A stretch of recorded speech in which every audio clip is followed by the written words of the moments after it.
Merhaba sevgili izleyenler, TV 2020 ekranlarında Gündem Özel programında Diyalog Medya Grubu Genel Yayın Yönetmeni Sayın Reşat Akar'la birlikte sizlerleyiz. Evet, seçimden önceki son programımız ama bugün öncelikle polisi olaylarla başlayacağız. Adana merkezli Türkiye'nin 4 ili ve Kuzey Kıbrıs'ta da Deveciler adı altında çok önemli bir operasyon gerçekleşti. Türkiye'de aranan 3 kişi Girne'de tutuklandı. Nefes kesen operasyonun detaylarını ve görüntülerini sizlerle paylaşacağız. Sonrasında Lefkoşa'da da bir insan kaçırma olayı gerçekleşti. Çağlayan Parkı'na götürülen bir kişi feci şekilde döven şahıslar polis tarafından tutuklandı. Konuşacağız ve yerel seçimler. Evet, geri sayım başladı. 18 belediye başkanlığı için 67 aday yarışıyor. Bakalım en fazla belediyeyi hangi parti alacak? Seçimden hemen sonra ise meclis 2023 yılı bütçesini, komite ise yeni askeri ücreti açıklayacak. Hepsi ve daha fazlasıyla sizlerle birlikte olacağız. Sizlerin de yorumlarını bekliyoruz diyerek hemen başlıyoruz. Reşat Bey merhaba. Merhabalar Funda Hanım. Herkese hayırlı günler dileyerek başlayalım. Evet, bugün Cuma, mübarek gün, hayırlı uğurlu olsun. Seçimleri için de artık geri sayım başlamış durumda. Bütün adaylar kapı kapı dolaşmaya devam ediyorlar. Yarın seçim yasaklarının başlayacağı saate kadar bu devam edecek. Son vuruşlar diyorlar artık buna, son vuruş. Ne vurursak, ne kadar etkili olursak o da kârdır diyorlar. Tabii bu arada ev ev geziler oluyor. Kıbrıs küçük bir ülke olduğu için ev ziyaretleri gerçekten de etkili oluyor. Mesela adaylardan birisi korkunç derecede güçlü olması halinde bile eğer gelip kapısını çalmazsa birisinin ne oluyor? Benim kapımı çalmadı. Onun için ona vermeyeceğim. O biri geldi, bak hatırımı sordu. Ne yapan Hanife bacım dedi, elimi öptü, vereceğim ona. Ama o sana hizmet getirmeyecek iyi veyahut genel olarak iyi hizmeti olmayacak bir şey değil. Kapımı çaldı, kahvemi içti, elimi öptü.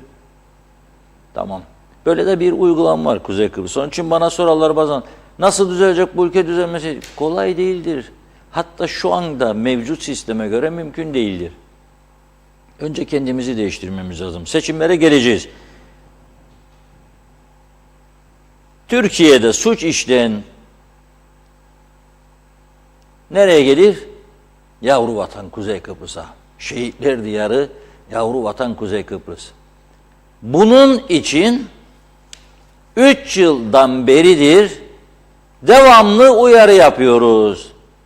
3 yıl önce Türkiye'deki İçişleri Bakanı, şimdiki İçişleri Bakanı Sayın Süleyman Soylu, bütün giriş çıkış kapılarında öyle bir sistem oluşturulduğunu, bunu Kıbrıs'ın da, Kuzey Kıbrıs Türk Cumhuriyeti'nde aynı programları hazırlaması halinde internet programlarını, bunu aynı şekilde Kıbrıs'taki giriş çıkış kapılarında da uygulayabileceklerini açıklamıştı. O gün bugün 3 yıldır bizim o programcık neyse bilgisayar programcığı işte oluyordu da işte bir eksiği kaldıydı. İşte buydu, oydu, buydu. Olmadı. Şimdiki İçişleri Bakanı Ziya Öztürkler Ocak ayında bunun devreye gireceğini söylüyor. Hatta girişlerle ilgili, ülkeye girişlerle ilgili vize başvurularının internet üzerinden yapılabileceğini ve ihaleye çıkıldığını söylüyor. İnşallah maşallah olur. 3 yıldır geciktirildi. Neydi bu olay? 2 şey istedi. Bir, o programın yüklenmesi. İkincisi de cesaretle uygulanması. Sen orada bir ağır suç işlemişsin. Mesela cinayet, mesela büyük uyuşturucu, çete, mete. Ama cezaevine girmişsin. Yani girmemiş de olabilirsin. Aranan şahsın ve bir yolunu buldun. Uçak, gemi geldin Kıbrıs'a. Ben seni koymam geri. O bilgisayarda görürsün adını. İkincisi Eğer suç işledi, cezasını çektiyse da serbest kaldı, ben onu buraya yine koymam. Neden koymam? Çünkü suça meyilli adamdır. Yani orada cinayet işleyen bir adamın buraya gelmesi burası için de bir tehlikedir. Bunu uygulamadıkları için dün bahsetmiştim. Evlatları Kıbrıs'ta olan insanlar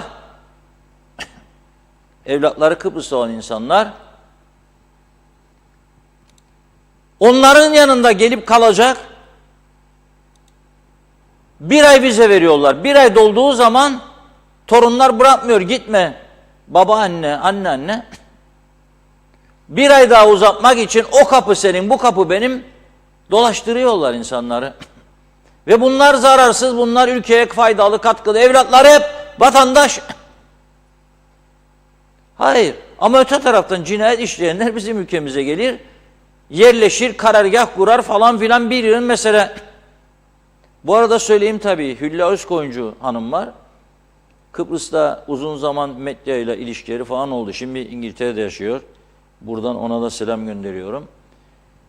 17 yaşındaki çocuğuyla ilgili bir şey paylaştı. Dün çok dikkatimi çekti. Vatandaşlık vermiyorlar. Ailesi vatandaş, ona vatandaşlık vermiyorlar. Ve al bavulunu, sen ülkeyi terk et diyorlar. İkametini de bildiğim kadar yenilemiyorlar. Yani nasıl olur? O yazıyı lütfen, Hülya Özkoyuncu'nun paylaştığı yazıyı İçişleri Bakanlığı yetkilileri de bir okusun ve bir bu işe çare bulsunlar. Aileler nasıl parçalanır ya? Sonra burada 17 yıl yaşamış bir genç nasıl olur? Vatandaş yapılmaz. Daha hiç hakkı olmayanlar bu ülkeye girer, vatandaşlık da alır. Ben bugün için demiyorum, genel olarak konuşuyorum. Yani bu konuda biraz daha hassasiyet lütfen. Ama bu taraftan şimdi bu operasyon nedeniyle bunları söylüyorum. Adı Deveciler Operasyonu. 23.12.2022 yani dün saat 05.30 sularında. Pardon, bugün. 23'ü bugün. Bu sabah 05.30 sıralarında Türkiye Cumhuriyeti Emniyet Genel Müdürlüğü KOM Başkanlığı koordinesinde KKTC Polis Genel Müdürlüğü'ne bağlı Özel Soruşturma Şubesi ve Özel Harekat Müdürlüğü ekiplerince Girne'de ve Türkiye Cumhuriyeti Adana İl Emniyet Müdürlüğü ekiplerince Adana'da eş zamanlı uluslararası bir operasyon gerçekleştirilmiş.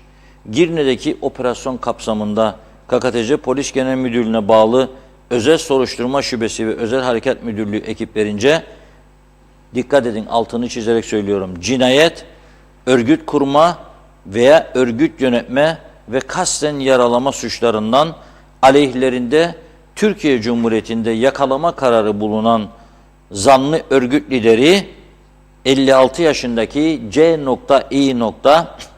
ve örgüt üyeleri 49 yaşındaki E.İ. ve 24 yaşındaki T.Ö.İ. Bunlar belli ki bir aile. Hepsinin son harfleri İ ile bitiyor. Aile bağları var aralarına belli ki. Girne'de tespit edilerek tutuklanmıştır. Adana'daki operasyon kapsamında Türkiye Cumhuriyeti Adana İl Emniyet Müdürlüğü ekiplerince örgüt üyesi de 38 kişi tutuklanmış, 4 adet uzun namlulu ateşli silah ve 33 adet tabanca ele geçirilmiştir. Allah aşkına, Afrodit'in Aşk Adası'nda bu cinayet örgütlerinin ne işi vardır? Niye bu adaya geliyorlar? Ve nasıl geliyorlar? Benzeri olaylar, benzeri suçlamalar var. Benzeri olaylara karışmış adamlar var. 2 defa, 3 defa ihraç edildikten sonra affedilmiş adamlar var. Kim bunları affettirdi ve niçin? Kim? Kim affettirdi? İşte o şehitlerimizin, şehit ailelerimizin 21 Aralık günü yapmış olduğu uyarı, vermiş oldukları mesaj o yüzden son derece haklıdır. Hiç kimse bunun üstüne çıkmasın. Bu direkt olarak herhangi bir siyasetçiyi hedef almış değildir bana göre. Cumhurbaşkanı bozuldu orada, protokol yeri değildi falan diyebilir. Ama her kapıyı çaldılar, bir sonuç alamadıkları için artık isyan noktasına geldiler. Yanan onların ciğeridir be kardeşim. Acıyı çeken onlardır. Babasını görmeyen, babasız büyüyen onlardır. O acıyla yaşamış insanlar onlardır. Ama babalarının, yakınlarının kabirlerinin dahi temizlenmediğini, bakım onarımının yapılmadığını görünce elbette işleri yanıyor. Elbette tepkisel duruma geliyorlar. Bunu anlamak lazım. Bu hassasiyeti göstermek lazım. Hepimiz insanık ya. Yüzümüze baktığında, yani bizi sevdiğini düşündüğümüz bir insan yüzümüze baktığında eğer hoş bakmıyorsa, eğer somurtkan bir yüz ifadesi varsa, eğer bize karşı tavırlıysa anlarsın ki senin gerçek dostun değildir ve bozulursun. Dersin ki nedir bunun bu hali? O zaman sen de mecburen ona karşı tavır alırsın. Ama şunu da sorgularsın. Acaba neden bana bunu yaptı? Sorarsın. 1, 2, 3. Baktın gördün ki düzelme yok. Yolu ayırırsın. Baktın gördün ki sana haklı bir tepkisi vardır. Tamam ya, kusura bakma, ben böyle olduğunu bilmezdim dersin. Kucaklarsın, yoluna devam edersin. Aynı şeydir. Sen bu insanların ihtiyaçlarına cevap vermemişsin. Bu insanlar senden yardım istemiş, sen onların yardım taleplerine sıcak bakmamışsın. İşte konuştuyduk da yaptıydık da önümüzdeki sene böyle olacaktı da öyle olacaktı. Yok. Artık tahammül yoktur. O an çözeceksin sorunu. Çözmek için de sana imkan vermişler. Örtülü ödenekler var. Nereye gidiyor bu paralar? Nereye gidiyor? Benim önceliğim bu vatan toprağı yapan buraları üzerinde devlet kurulmasını sağlayan şehitlerimdir arkadaş. Bu böyle biline. Onun için bu konuyu da artık şehitlerimize ve ailelerine sahip çıkarak kapatalım. Şehitler ve mücadele haftasındayız. Bu insanları üzmeyelim daha fazla. Bakın, bir başka şehit ailesi var. Bana video gönderdi Alsancak'tan. Onun kısa olduğu için videosunu vereceğim. O ikiye ayrılmaktan şikayet ediyor. Özel olarak bir kayıt yapmış, göndermiş bana. Onu kıracak değilim tabii. Ama geliyorum bu meseleye. Nasıl oluyor bu silahlar benim ülkeme giriyor? Uzun namlulu 2 tane silah, 33 tane de tabanca. Akın Sait Bey, emekli başsavcı. Onun döneminde başsavcılık gerçekten çok verimliydi. Hakkını yiyemem. Ben de ilk defa televizyon programı yapıyorum Genç TV'de o zaman. İlk programımı bu ülkedeki izinli ve izinsiz kaçak silahlar üzerine yapmıştım. İlk program. Ve o programa üstlükle konuğu olarak Sayın Akın Said'i davet etmiştim. Başsavcıydı. Elinde bir dosyayla geldi programa. Dedi ki bakınız, Bakanlar Kurulu kararı alarak silah izni vermeye başladılar. Bir nevi rüşvet yakınlarına. Ben dedi bu işe karşı çıktım. Mektuplarım burada. O görevi, makamı sonuna kadar doğru kullanmaya çalışan bir insan. İsteseydi ben siyasete cephe alamam, bana ne falan deyip susardı. Ama susmadı. Aldığı dosyaları geldi ve yazışmalarını başbakanlıkla açıkladı canlı yayında. Ama öte taraftan bir milletvekili bağlandı, canlı telefon bağlantısı. O da dedi ki silah namustur dedi. Dedim, siz bunlar ne konuşuyorsunuz ya dedi. İzinli silahları, izinsiz silahlar dedi, bunlardan kat kat fazladır dedi bu ülkede.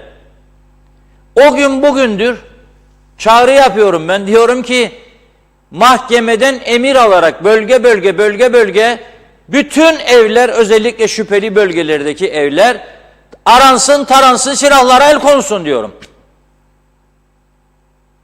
Hiç kimseden tıs yok. Bu cinayetler başladı. Bu ülkede işlensin. Adam kaçırmalar oluyor. Silah dayıyor alnına. Ya paranı ya canını diyor. Polis hangi birine yetişecek bunların? Nerede benim bu ülkenin insanların can güvenliği? Özellikle o vatan millet Sakarya nutukları çekerek Rumlarla barış asla olmaz da güvenmeyi falan filan diyenler. İşte daha büyük tehlike yarattınız yahu siz. Siz işte daha büyük tehlike yarattınız. Hangi insanın can güvenliği vardır bu ülkede onu söyleyiniz bana siz.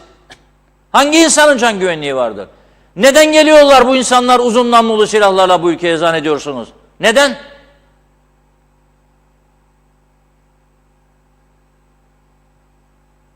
Yahu şaşıyorum.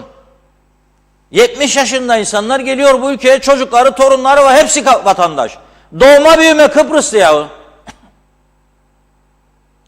Bir ay diyor. Benim yazı işleri müdürüm Adem Uslu 23 sene çalıştı bu ülkede. 23 yıl.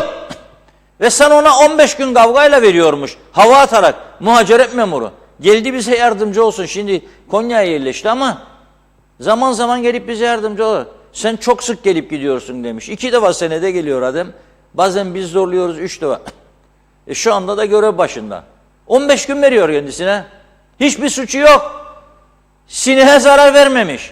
15 gün zorla, bir hafta ve 10 gün vereceğim sana demiş. Bak. O taraftan da uzun namlulu silahlarla bu ülkeye gelirler, çete adam öldürüyorlar. Nasıl bir ülke yarattık ya burada? Bu siyaset sorgulanacak. Bakın söylüyorum. Ya temizleyin bu ülkeyi ve kendinizi öncelikle, ya da hesabını veremeyeceksiniz bunun. Yazık, günahtır. Bırakın şehit aileleriyle uğraşmayı. Adam Lefkoşa'nın Çağlayan Parkı bizim çocukluğumuzun parkıydı. Hiçbir eğlence yoktu Kıbrıs'ta. Çocuk parkına giderdik. Orada 3 tane ya 2 tane tavus kuşu vardı parkta. O tavus kuşlarıyla eğlenirdik. Yemiş falan atardık. Bir de salıncaklar vardı. Öyle oyalardı bizi annelerimiz, babalarımız. Şimdi Çağlayan Parkı da tehdit şantaj yuvası haline getirilmiş. Almışlar adamı. Bugün gene duruşması vardı. Bir kişiyi gel konuşalım demişler. Görüyorsunuz işte o götürenlerdir bunlar. Ne konuşacak falan. Koluna girince 5 kişi 4 kişi birden otomatikman kendini arabada buldu. Arkadaş ve gündüz saat 10.30'da BMW markada arabaları varmış. Deluxe. Biz de BMW'yi kimler alıyor diye konuşuyoruz burada. Hem Mercedes'i. Herhalde darbe sabit gerili garibanlar değildir alan. Belli oluyor yani kimler alıyor. Çocuk parkına götürüp Çağlayan Çocuk Parkı'na araçtan indirdikten sonra vücudunun muhtelif yerlerine yumruk atıp yere düşürdükten sonra kafasını da yere vurmuşlar. Araçtan çıkardıkları tahta sopayla vurmuşlar. Neymiş suçu biliyor musunuz? Bir akrabalarıyla alay etmiş. Alay etmiş. Onun için hayat şansı olmaması lazım değil mi? Kültür ve o gelişen kültür Kuzey Kıbrıs'ta. Fakat göz göre göre bile bile mafya olan insanlarla ilişkiye girenlere de ben bir şey söylemem. Kendileri davet ediyordur, sonucuna katlanacaklar. Çok mafya var bu ülkede. Tabancalı fotoğraf çekip paylaşanlar var Facebook'ta. Fakat gel gelelim ki bu ülkenin güvenlik birimleri, özellikle polis teşkilatı personel sayısı az olduğu için herhalde göremiyor veya onların buradaki koruyucuları tarafından engelleniyorlar. Bu da büyük bir tehlikedir. Buradan uyarmak isterim. Bu da büyük bir tehlikedir. Belinde tabanca fotoğraf paylaşıyor. Buradaki yakınları tarafından korunuyor. Polis hiçbir şey yapamıyor buna. Serbest midir? Sosyal medyada tabancalı fotoğraf paylaşmak serbest ise açık aslında. Ve ben özellikle bu millet için hizmet edeceğine dair mecliste and içenlere sorarım. Hiç görmüyorsunuz ya bunları siz. Hiç sizi ilgilendirmiyor bu konular. Hani sen benim namusumu, şerefimi korumak için geldin oraya? Hani sen benim can mallığımı korumak için and içtin orada? Neredesin sen? Sana soruyorum. Niçin and içtin? Sağcı, solcu, ilerici, gerici hepinize soruyorum. Bir taneniz de çıkıp mecliste bu konuları ele aldınız mı? Niye almıyorsunuz? Niye konuşmuyorsunuz? Niye daha caydırıcı cezalar çıkarmıyorsunuz? Niye polisin koluna gidip operasyonlara katılmıyorsunuz, düzenlemiyorsunuz? Niye silah izinlerinin iptali yönünde hareket etmiyorsunuz? İşinize geldiğinde ya Yeni Zelanda, Avustralya keşke orada olsaydık biz de. Yeni Zelanda bir haftada topladı kadın başbakan. Siz burada bu kadar cesur erkekler, bu kadar cesur adamlar herkesi tehdit ediyorsunuz. Göstereceğim gününü Mahmud'a, göstereceğim gününü Armud'a. Kime gösteriyorsunuz gücünüzü? Gücünüzün yettiklerine kamu görevlisi yahut da işletmeci kime gücünüzü gösteriyorsunuz? Ne mafya takımıyla uğraşmıyorsunuz? Ne bu ülkeye cinayet işleme için gelenlerle ilgili daha caydırıcı yasalar çıkarmıyorsunuz? Sınır kapılarını daha ciddi bir şekilde kontrol ettirmiyorsunuz. Niye? Soruyorum. Ne ilişkiniz vardır? Ne payınız vardır bu işlerde sizin?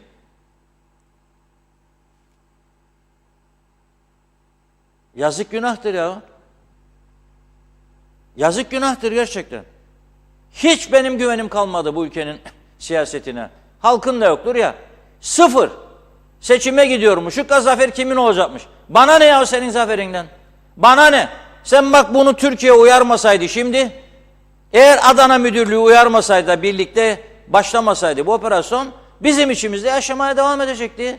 Uzun namlulu silahlar kimin içindi? 33 tabanca kimin içindir be arkadaşlar ama? Bu konu sadece bu konu meclisin bu akşam veya yarın sabah olağanüstü toplanmasını gerektirecek kadar önemli bir konudur. Sadece bu konu söylüyorum size. Meclisin bu akşam veya yarın sabah en geç olağanüstü toplanmasını gerektirecek kadar önemli bir konudur. Ama kim yapacak bunu? Hepsi zafer peşinde. Ayaklarıma diyor kara sular indi gezmeden diyor kapı kapı. Kime geziyorsun? Kimin için geziyorsun? O kapısını gezip o istediğin insanların can mal güvenliği kalmadı be kardeşim bu ülkede. Kimin için geziyorsun? Bana ikide bir de Rumları örnek gösteriyorlar. Ben Rum tarafı beni ilgilendirmez. Benim sınırım var. Bu taraftayım ben. Benim içimdeki tehlike konusuna sen ne düşünüyorsun? Her tarafa kol gezdiler. Para da var tabii harcıyorlar. Bir yerlerden aldıkları paraları ve bu ülkenin birçok insanların da içine girmiş durumdadılar. Hadi ayıklayın, temizleyebilirseniz. 2 defa deport sonunda, ikisinde de af. Devam oluyor işte olaylar, devam ediliyor. Devam ediliyor bu olaylara. Yani burayı nereye çevirdiğinizin farkında mısınız ey siyasiler, size sorarım. Hepsi sizin olsa ne olacak yarın belediyelerin, bir partinin veya 2 parti paylaştınız ne olacak? Bu ülkeye ne yaptınız ve ne yapmayı düşünüyorsunuz onu söyleyin bana siz. Sadece bu olay sizin meclisi olağanüstü toplayıp bu ülkenin güvenlik önlemlerini artırma konusunda adım atmanızı gerektiriyor. Neyse o muhaceret kapısındaki eksikler giderilecek. Neyse bu muhaceretteki yanlışlar giderilecek. Neyse bu suçlara karşı verilen cezalar ağırlaştırılacak. Ve genel olarak Kıbrıs'ın tamamında silah, kesici alet, şiddet aletleri, topuzlar çıkıyor arabalardan görüyorsunuz. Falakaya yatırmışlar adamı, kafasını vuruyorlarmış yere. Alay etmiş yakınlarıyla diye. Siz burada ne yapıyorsunuz ya sorarım. Bu ülkeyi yönettiğini iddia edenler size sorarım. Ne yapıyorsunuz siz? Sabahleyin Bülent Dizdarlı Bey buradaydı. Eski Lefkoşa Devlet Hastanesi baş doktorumuz. Funda Hanım'ın konuydu. Hastanelerin rezil durumu konuşuldu. Rezil durumu diyorum çünkü hastalar orada şifa bulamıyor artık. Hastane görevlileri de şifa dağıtamıyor. Çünkü bir acil doktora bazı gece 45 kişi, 50 kişi düşüyor. İlk yardım servisi. Bunun 3'ü de Afrika kökenli yabancılar bu ülkede. Siz oraya geldiği için insanlık namına tabii ki doktor bakacak, ilgilenecek. Ama bu ülkeye girerken bu insanlar eğer öğrenci olarak giriyorsa bir sağlık fonu alıyor musunuz? Bir fon hastaneye gelecek. Belki sen onu tedavi etmek için 100 bin lira, 200 bin lira harcayacaksın hastaneden. Doktorun emeği, parası, hasta bakıcısı, şusu busu. Ama sıfır gelir. Benden de sosyal sigorta almadığın zaman sosyal sigorta primi yatıramadım, pandemi geldi, kapattınız beni, mahvettiniz dükkanımı. Bana da diyeceksin ki sen hastanede muayene olamazsın. Senin vatandaşınım ben. Sigorta primimi yatırmadım 3 ay, beni muayene etmeyeceksin. Veya yatırıyorum benden aldığın parayla. O tarafa dağıtacaksın, bu tarafa diyeceksin ki kusura bakma ilaç yoktu. Git al da belki öder seni bakanlık. Bakanlığa gideceğim, işi gücü bırakıp veya yaşlıyım yürüyemem yardım isteyeceğim. Bakanlık da bana diyecek bu ilacı kapsamaz. Bir çocuk bir ülkede, bir avuçluk bir ülkede bu kadar basit meseleyi çözemediniz. 74 Barış Harekatı sonrasında kapılar kapalıydı. 2003 yılında kapılar açıldı. Öyle mi? Anastasiadis Cumhurbaşkanı oluncaya kadar, yani 10 yıl öncesine kadar 2022'deydik. Demek ki 2012-13 Anastasiadis de bir süre devam etti. Sonra durdurdu bu işi. Ben önce ona kızanlardan, tepki gösterenlerdendim. Sonra dedim ki adam çok haklı be. Bizim o tarafta sigorta yatırımımız yok, primimiz yok. Hem aldık 200 bin insanın evlerini, mallarını yağmaladık, hala da yağmalamaya devam ediyoruz. Hem de adam bizi bedava hastanelerde tedavi ediyor. Rumlar isyan etti bu deva. Biz sigorta primi ödüyoruz. Siz Kıbrıslı Türkleri bizim paramızdan tedavi ediyorsunuz. Bizim ilaçlarımızı onlara veriyorsunuz. Onlar da bizim malları yağmalıyor. Anastasiadis dedi ki, evet dedi, sigorta yatırımı olmayanların dedi, devlet hastanede muayenelerini, bedava muayenelerini durduruyorum dedi. Ve durdurdu. Birçok insan mağdur oldu. Bizden oraya gidip şifa buluyordu. Doktor, iyi doktorlar, iyi hizmet, ameliyatlar bedava, ilaçlar bedava. Çok iyi alıştık ganimetçilik meselesine biz de. Bak ne güzel falan. Ama bu tarafta satarak malı Andrulla'nın yanına gidin mallar gider. O tarafta da giderek yanına gidin yatırdığı primle tedavi olmak isterdik. Ben yadırgamadım. Sonra dedim adam haklı ya. İlk tepki gösterdim. Sonra sigortam yok, bir şeyim yok. Sigortayı nereye yatırıyorum? Buraya. Bu beni tedavi edecek. Bu da diyor ki benim param yok, doktor alayım. Çünkü sen 50-60 bin, 100 bin yabancı geliyor bu ülkeye. Bunlardan sigorta parası almıyorsun. Sigorta yatırımı yok. Sağlık fonun yok. Para almıyorsun. Ve bu kadar basit bir meselede bir yasal önlem alamadınız bu kadar senedir. Habire 3 ayda bir Sağlık Bakanı değiştir. Sağlık Bakanı'nın eline ver broşürleri. Vadili senin, ne bileyim Gaziköy benim, ne bileyim Lapta senin, Alsancak benim, geziyor broşür dağıtıyor. Zafer kazanacakmış diye. Hastaneler çöktü, ilaç yok, doktor yok. Doğru dürüst teşhis yok. Zafer kazanacakmışlar. Basit bir yasa, basit bir önlem yoktur. Kaç tane üniversite öğrencisi izin verdiniz buraya? Eğer kaydınız varsa ona bile güvenmiyorum ha. Ona bile güvenmiyorum, kayıt var mı doğru dürüst. Çünkü muhacerette izinli görünen adam polis kapısında izinli görünmüyor. Bir şeyler olmuş bilgisayarlarda falan filan. Kulak şahidi oluyorum bazen. Detayını vermeyeceğim. Ama benim doğru konuştuğumu hepiniz bilirsiniz. Diyor polisle bir yetkili sivil memura diyor. Bilmez mi ama diyor şu bilgisayarlar çöktü polisin. Da gayet bir karakoldan öteki karakol göremiyor girdiği kaydı. Polis merkezinden girdiği kaydı metandaki polis 3 saat geçtiği halde aradan göremiyor. Neyin zaferini konuşursun bayağı? Polisin ki hayati önem taşır. Bilgisayarlarını yenileyemiyorsunuz. Çöktü sistem. Da neyi 13'leri verdik ya. O kadar çok güzel. 150 tane müşavir ödüyoruz ya. O da çok güzel. Milyonlar havaya uçuyor. 65 milyon partiye verdik ya, demokrasi. Görsünler bizi, titresinler ki bak bu tanımadığınız KKTC demokrasi. Geliyor zaten tanıma, Azerbaycan, Gürcistan hepsi geliyor, sıraya girdiler. Yakında inşallah. Ama kimi kandırırsınız ya? Kendi kendimizi kandıra bu hallere geldik. Artık biraz mahcubiyet duymamız gerekmez mi ya? Ya biraz mahcubiyet duymamız gereken bir noktaya gelmedik mi artık ya? Sorarım ben size. Ana vatan yavru vatan edebiyatıyla bizi yok oluşa götürdünüz. 63. yıl dönümünde ben acaba düşünüyorum, hangi o mu tehlikeliydi, bugünkü durum mu tehlikeli, düşünmeye başladım. Ben o acıları yaşamış bir çocukluğumda, 3 yaşında acı yaşamış bir insan olarak ben onları düşünmeye başladım şimdi. Ha bir senaryo mudur bu bizi bu hale getirme, onu da bilmiyorum. Ama ben bakıyorum, esas sorumlu benim buradaki vekillerim. Ben senin ne için seçtim, meclise gönderdim? Hiçbir konuda sen bir önlem almayacaksan ben seni niye oraya gönderdim?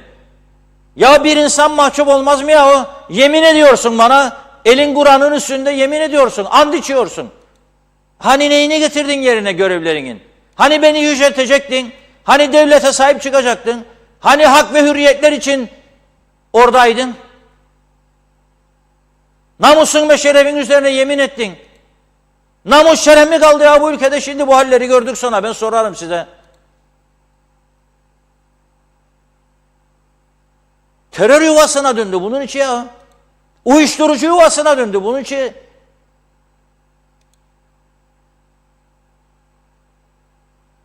Zafermiş kazanacaklar. Dört gözle dua ediyorum. Neyse. Şimdi çok mesaj var biliyorum. Bir de bandımız var tabii ama ben biraz mesaj okusun Funda Hanım. Onu yormayalım, daha sonra kayboluyor, mayboluyor. Ondan sonra geçelim şeylere. Buyurun. Çok teşekkür ederek başlıyoruz mesajlarımıza. Celal Harun'un mesajını görüyorum. İlk herkese merhaba demiş. Bir fincan kahve 40 yıla sığmaz, dostluğa yıllarla sınır konulmaz, şekerim kalmadı sevgimi kattım diyor. Dostlar güzel olunca tadına doyulmaz. TV 2020'de Gündem Özel programını izlerken komşularla kahve içmek başka oluyor demiş. Afiyet olsun. Hülya Özkoyuncu, selamlar, sizleri çok seviyorum. Yayın demek gerçeklerin sesi demek, halkın sözü hakkı demek, siz demek. Reşat Akar benim için değeri çok büyük bir gazeteci. Londra'dan selamlar, saygılar demiş sevgili Hülya Hanım. Şerife Turgay Derya da iyi yayınlar diliyor. Evet, bakıyorum. Murat Aslan, iyi güzel de Afrodit'in Aşk Adası'nda hep suçlular Türkiye'li mi diyor. Fuhuş, uyuşturucu, özgürlük, Kıbrıs'ın sevdiği şeyler hep maşalar ortada, işin arkasındakiler korunmuyor mu demiş. Mesela bazı suçlular kırmızı bültenle aranan birileri vardı diyor. Kıbrıs'ta senin suçlun kötü, benimki iyi mantığı hakim. Yabancı suçlu gazetelerde deşifre ettirilirken KKTC vatandaşlarının yüzleri saklanıyor, isimleri gizleniyor. Nasıl olacak bu işler? İsmet Sencer harikasınız demiş. Osman Menede iyi akşamlar diliyor. Kemal Altunç, sahte milliyetçiler İçleri dışları sahte yazdı.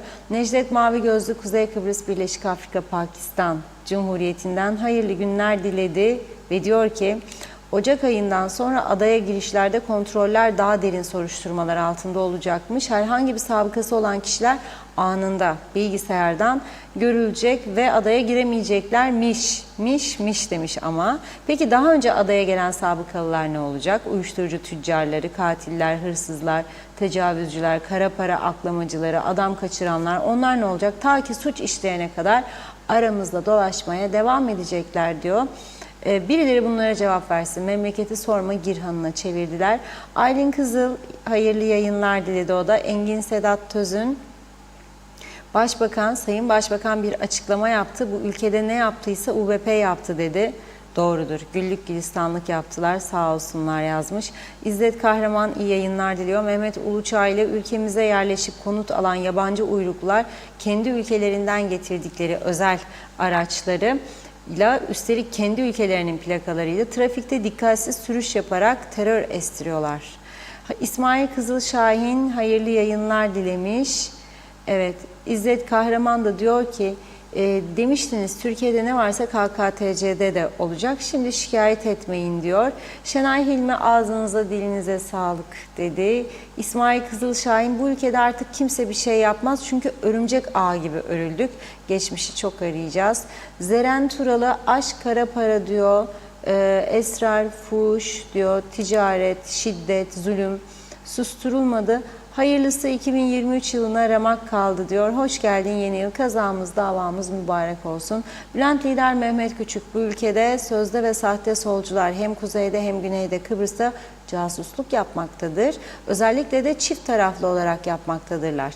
Celal Harun, dürüstlükten bahsedip ikiyüzlü olanlara, adaletten bahsedip hak yiyenlere, dostluktan bahsedip ihanet edenlere, cesurum deyip dansöz gibi kıvıranlara diyor, kızıyor. 25 Aralık 2022 tarihinde yapılacak yerel yönetim seçimlerinde kırmızı kartları gösterin demiş Celal Bey. İsmail Kızılşahin, herkes cezayı kendi verir çünkü yasalar bu fırsatı verdi onlara. İbrahim Çanlı, belki milletvekillerini de tehdit ediyorlardır Reşat Bey. Tabii içlerinde de suçlu vardır. Sevda Uçar, ama Erkay Yıldız yazıyor mesajı. Reşat abi, meclise ve siyasete güven sıfır değildir. Sıfır değil. Eksi 1500'dür. Unutmayın demiş. İzzet Kahraman, Sayın Reşat Bey, şehitlere saygısı olmayan zihniyeti hiç çözemedim İzzet Bey vallahi sonunu. İsmail Kızılşahin, bu kadar diyor şikayet gider, yine şikayet ediyoruz ama yine gidip onlara oy veriyoruz demiş. Dünya bizi kıskanıyor. Arif Koruoğlu, bu idarecilerle bu memleketin hali harap, yandı kavruldu ciğerimiz. Hiç memnun değil halk bunlardan. Yalnız ceplerini doldururlar demiş. Cengiz Genç Yukarı Bostancı'dan selamlarını yolladı. İyi ki varsınız demiş. Çok teşekkür ediyoruz. Evet, İzzet Kahraman, inşallah çözeceğim bu sefer. Partilerin suçu yok diyor, yönetenlerin suçu var. Partisidir suçu yok. İnsan eliyle girdiyse vay haline partisidir diye okudum ben ama muhtemelen yanlış okudum. Tema Yavaş Ozanköy'den selamlarını yollamış. Bülent Lider Mehmet Küçük, bütün olumsuzluklara ve kara gözlüklere rağmen yine ve yeniden UBP Partisi birinci parti çıkacak. Boşuna nefes tüketiriz demiş. Can Aktanlı, her halk hak edildiği gibi yönetiliyor diyor. Yücel Barbaros da Şehit Aileleri Derneği Başkanı'na ambargoyu kimler koydu demiş. Bir iki mesaj okuyup ara verelim. Necdet Mavi Gözlü, şimdiki durum 63'ten de 74'ten de çok daha tehlikeli. Eskiden düşman karşımızdaydı, biliyorduk. Şimdi düşman içimizde. Keşke 63 veya 74 yıllarına geri dönebilsek. Soner Sabriler, benim arabamın arka ışığı yanmazdı. Polis durdurdu, aşağı in dedi, indim. Arka lamban yanmaz. Baktık, tamam dedim, yaptırmaya giderim. Diğer polis arabamı aradı. Tek bir tane maket bıçağı buldu. Beni polise götürdüler. Ertesi gün mahkemeye çıktım. 300 pound ceza verdiler.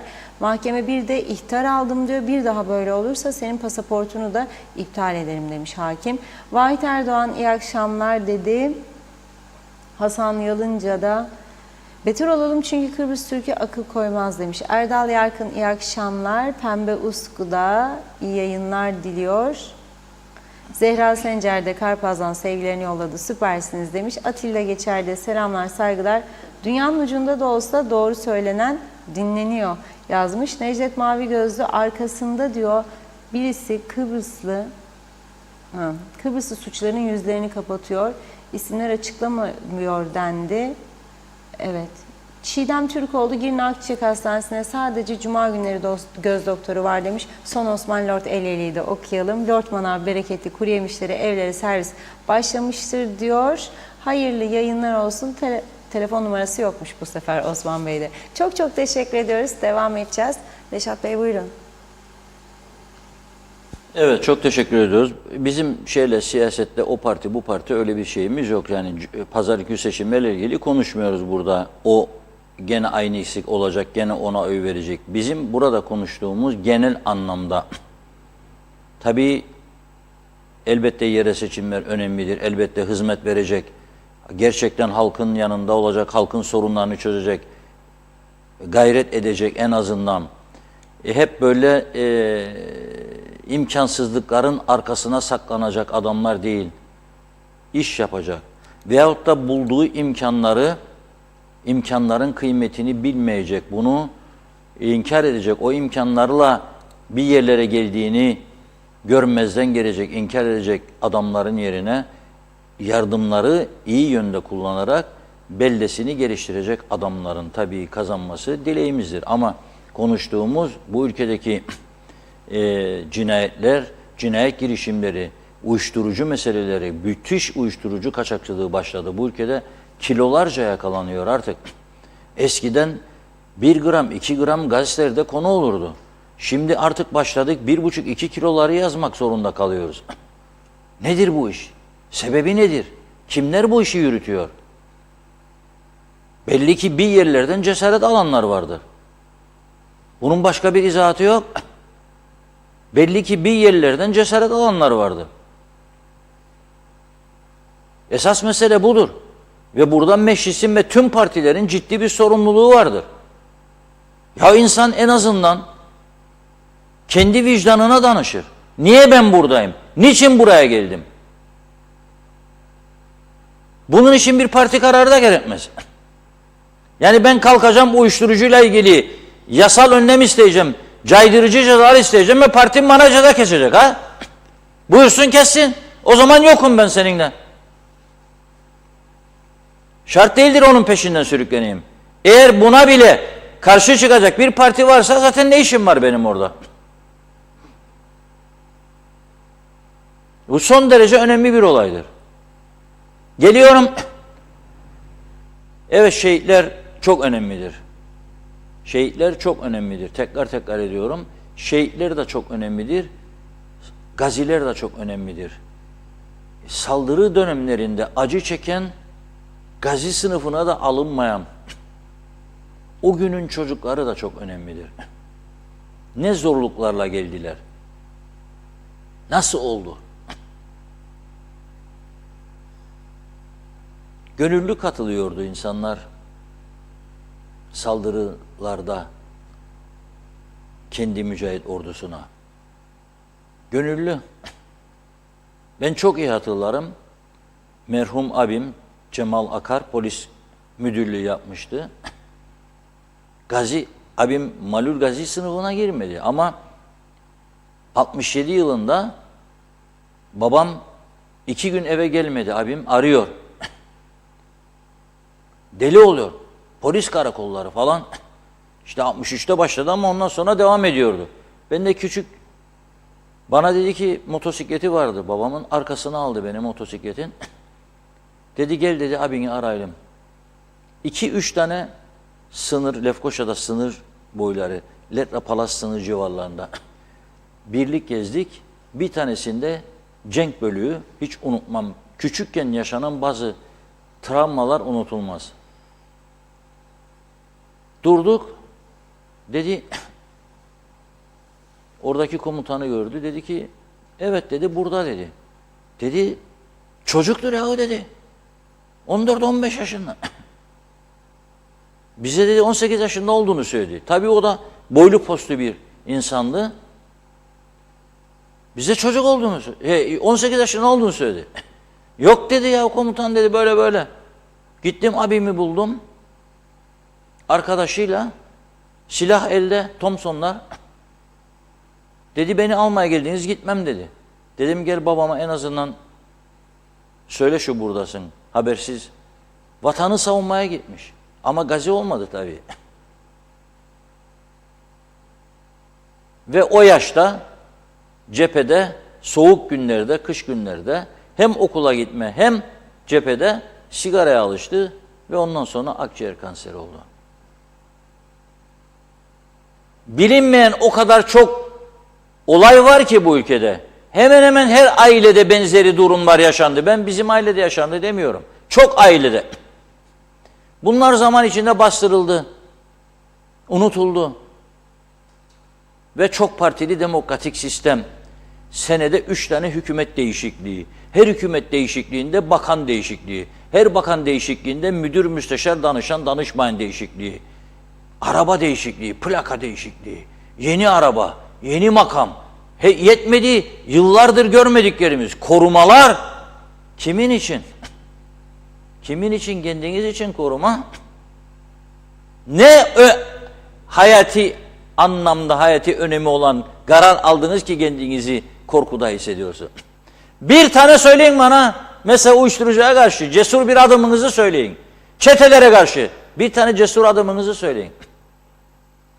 Tam tersi. Anlarsınız ne söylemek istediğimi. Tam tersi hareketler gördük ve görüyoruz ve göreceğiz. Yazık, günahtır ya gerçekten. Ve hala bugün oldu. Bana video kaydı yapıyor, gönderiyor Alsancak'taki bir vatandaşımız. Onu izleyelim birlikte. Reşat Bey, iyi günler, hayırlı yayınlar. Ben Alsancak'tan Hasan Eşref. Uzun yıllar askerlik yaptım. Güvenlik kuvvetlerinden de emekliyim. Ben evli ve 2 çocuk babasıyım. Ancak benim bu evliliğim 74'ten evvel idi. 74 Barış Harekatı'nda kaynatam şehit oldu. Geriye kalan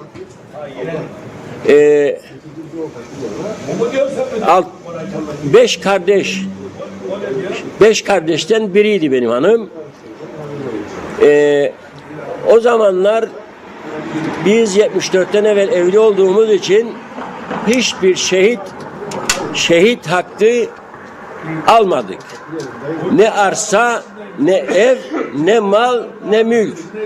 Bir tane dükkanımız vardı. Çalıştırırdık o dükkanı.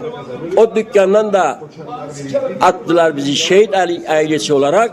Oradan da bizi kovdular. Şimdi de Geriler Meclisi'nde şehitlerin üzerinde bir sürü politikalar, bir sürü yalan dolanlar. Kessinler bu yalan dolanları, doğruları konuşsunlar. Ben 74'ten evvel evli olduğum için hiçbir şehit hakkı bana vermediler. Diğer hanımın kardeşlerine arsa verdiler, para verdiler, yardım yaptılar. Biz acaba o ölen şehidin evladı değildik. Yani bu şehidin malı olsa 4'e bölünecekti, yoksa 5'e bölünecekti. Büyük bir haksızlık. Büyük bir haksızlık yaptılar. Şehit evlatların üstünde 74'ten sonra evli olanlara hem mal verdiler hem mülk verdiler. Ama biz 74'ten evvel evli olduğumuz için bize hiçbir şey vermediler. Bu büyük haksızlıktır Reşat Bey. Büyük haksızlık. Bizim acaba o kaynatamın dökülen kanlarıyla koca bir devlet kurduk. KKTC kurduk. O KKTC'nin içerisinde benim kaynatamın da kanı vardı. Ve bir sürü de şehidimizin ve kuruldu Kuzey Kıbrıs Türk Cumhuriyeti. Neden bize bu haksızlığı yapsınlar? Neden? Neden yapsınlar? Acaba biz de o insanın o şehidin çocuğu değil biz de. Niye bize haksızlık yapsınlar? Kessinler bu vatan millet Sakarya'yı, nutukları, şehitler hakkında hiçbir politika yapmasınlar. Haksızdılar. Biz de isterik. Biz de şehit çocuğu, biz de hakkımızı isterik. Neden biz şehit çocuğu sayılmayız? O kadar. Hı? Teşekkür ederim.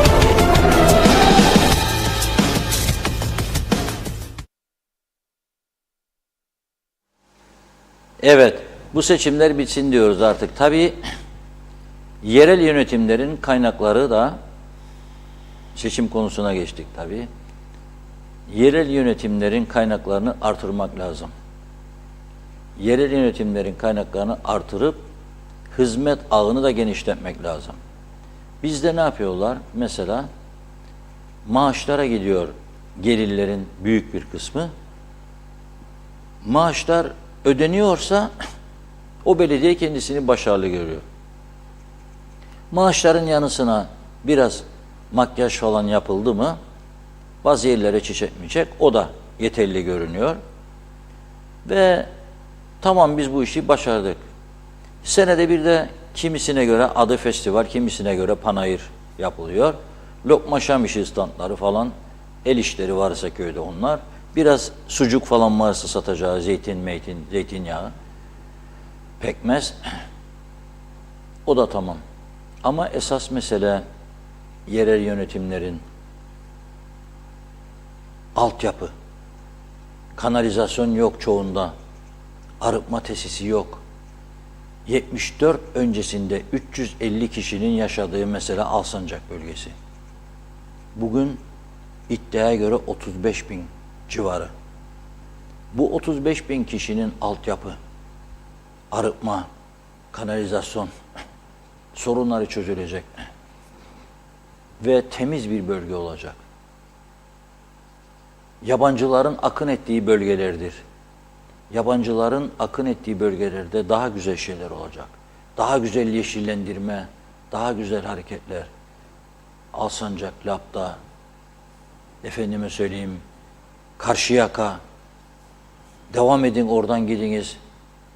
Geçikköy, çıkın yukarıya, Çamlıbel, Hisarköy, Kormacit, Kozan, Tepebaşı. Bunlar adanın en güzel yerlerinden biri. Mesela ben bakıyorum Karşıyaka civarı hep gece kulübü olmuş. Ve beton yapılaşma da devam ediyor. Yeni gördüm daha uzun zamandan sonra geçtim oralardan. Fakat oralar bir zamanlar doğal orkide cennetiydi. Biz tabii bilmezdik orkidenin ne olduğunu. Turizm Bakanlığı şu çevre mevre var ama kimse bilmezdi. Bir İngiliz kadın, ona Allah'tan rahmet diliyorum, Maureen Hutchinson, Hisarköy'de ev aldı kocası Tony ile birlikte. Yaşadılar, sonra bölgeyi dolaşa dolaşa baktılar, gördüler ki o bölgede doğal orkideler var. Dürbünler, mürbünler, dokunmazlar onlara. Biz olsa keserik, vazoya koydum. Dokunmak cinayettir. Sonra o kadar geliştirdiler. Orchid Walks diye, orkide yürüyüşleri, turlar düzenlemeye başladılar. Çok erken kaybettik Maureen Hutchinson'u. Daha uzun bir ömür beklerdi onu ama bir anda amansız hastalığa yakalandı, veda etti. Köyün girişinde Hisarköy'de heykel vardır. Maureen Hutchinson'un heykelini yaptılar. O köylüleri de kutluyorum bu hareketlerinden dolayı. Vefa budur işte. Fakat ne zaman betonlaşma başladığında koşa koşa gitmiş Şehircilik Dairesi, Çevre Dairesi, Turizm Bakanlığı. Nasıl baktılar biliyor musun? Bu deli İngiliz'in söylediğine bak. Orkide varmış orada, doğal orkide de benim inşaatımı durduracak. Biz veririk izni demişler. Tabii bu böyle devlet yönetilir işte. Haddini bildireceksin. Hele bir yabancı ne hakla gelecek? Orkide varmış da betonu durduracakmış. Bak bak bak bak bak bak. Git kardeşim İngiltere'ye geri. Burası Northern Cyprus. Forever TRNC burası. Budur bizim yönetim zafiyetimiz. Alsancak bölgesindeki otellerin Fuat Namsoy açıkladı bugün, aday programa gireceğimi gördüm. 1 milyon TL, bakın devlete verdikleri vergiler, kurumlar vergisi, çalışanlar için milyarlarca lira gelir vergisi, sigorta ihtiyaç sandığı yatırımının dışında bölge belediyesine 1 milyon civarında otellerin katkısı var. Bugün o açıkladı, orada gördüm. Siz ne yapacaksınız? Bunlarla iyi geçineceksiniz. Yani yatırımcıları destekleyeceksiniz. Daha çok yatırımcı, daha çok istihdam ve bölgede bir tane market varken bugün 35, 40, 45 market var. Çünkü nüfus arttı, alıyorlar. İş kapıları açıldı. Restoranlar korkunç çalışıyor. Büyük bir çoğunluğu. 1 milyonu 2 milyon yap. 1 milyon TL demek ayda gelir. 1 milyon TL demek ayda gelir. Nedir bilir misiniz? 10 bin liradan 100 tane personel maaşı demektir belediyede. Senin belediyedeki bütün o 100 kişin varsa herkesi 10.000'den koysam maaş, ki asgari ücretli çok var, üstünde de var. Ortalama koyun. 10.000 100 kişi etti 1 milyon 10.000 TL'den. Maaşlar çıktı yani. Turizm yatırımına. Devlet katkısı var. Senin su gelirlerin var. Kanalizasyon, çöp gelirlerin var. Ha 100 kişi daha al diye söylemiyorum bunu. 2 milyon olsun da geri kalan 1 milyonu da devletten aldıklarınla beraber yatırımlara harcar. Cennet olur memleket, cennet. Zaten Fuat Namsoy da diyor ki açıklamasında, biz diyor teşvik edeceğiz, daha çok turizm yatırımı gelsin bölgeye. Daha çok yatırım olunca daha çok gelir belediyelere ve bu gelirlerle de daha çok hizmet olsun vatandaşa. Bu önemli bir meseledir. Bunun altını çizmek istedim. Lapta'nın şu anki belediye başkanı Mustafa Aktuğ da geçen gün açıklama yapmıştı Diyalog Gazetesi'ne. O da aynı noktaya dikkat çekti. İlk adanın oteli meğer Lapta'daymış. Adanın ilk. Lambusa Krallığı'nın olduğu yerdir Lapta. Lambusa Krallığı'nın olduğu yerdir. İyi saatte olsun, turizm konusunda çok müthiş tecrübeleri olan ve Lapta'ya 74 öncesinde otel yapma cesaretini gösteren Rumların saldırısına rağmen Aziz Kent, diğer adıyla John Aziz, Lambusa Krallığı ile ilgili bir kitap yazmıştı. Bastı ve dağıttı orada gelen İngilizlere de. Oranın önemini anlatan kitap basmıştı. Çok eski yıllarda, çok iyi hatırlıyorum. Onun için belediyeler gelirlerini artırıcı önlemler bulmalı, yaratmalı, almalı ve artık daha çok devlet katkısı verin bana da bilmem maaş ödeyin meselesinden kurtulmalıdır. Sağlık hizmetlerine de el atmalı ve geliştirmelidir.